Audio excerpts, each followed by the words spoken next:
tank idea says that the government's 3.9 billion subsidization of the items in the reintroduced Kedai Rakyat 1Malaysia would distort competition.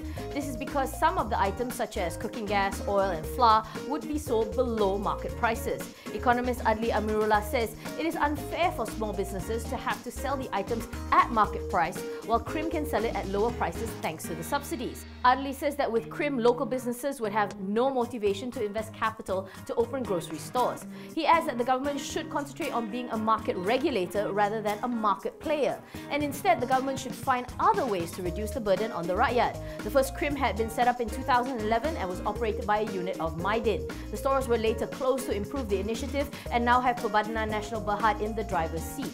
The new partners are Pahang-based retail supermarket chain Tunas Manja Group and KK Supermart.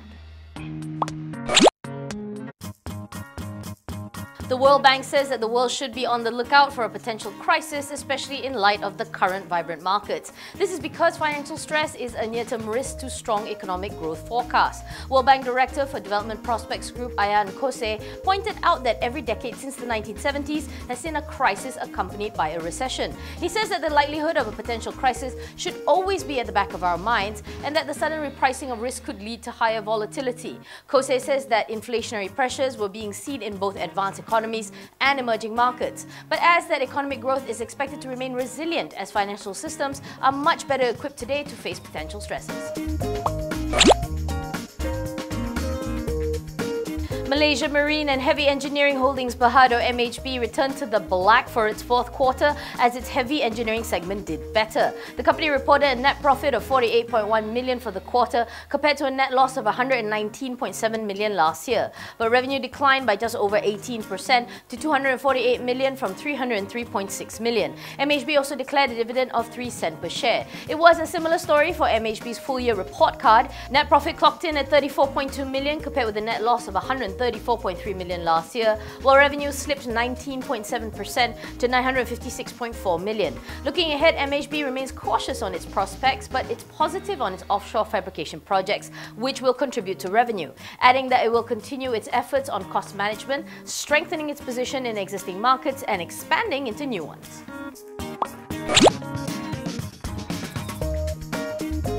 AirAsia Berhad Group Chief Tan Sri Tony Fernandes says that India will be an important market for sister AirAsia ex Berhad. Fernandes signalled that Amistar could be AAX's next destination. The long-haul LCC recently launched the KL to Jaipur route.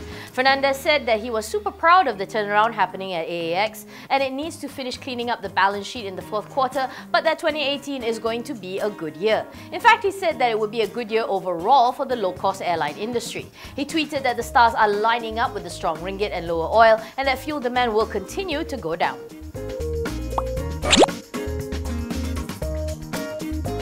Borneo Corp Berhad is contemplating demerging its wholly owned unit CRG Inc. Sdn Berhad and listing it on the lead market of Bursa Malaysia. CRG subsidiaries are involved in the designing, manufacturing and marketing of Carlo Reno and CR2 branded fashion products.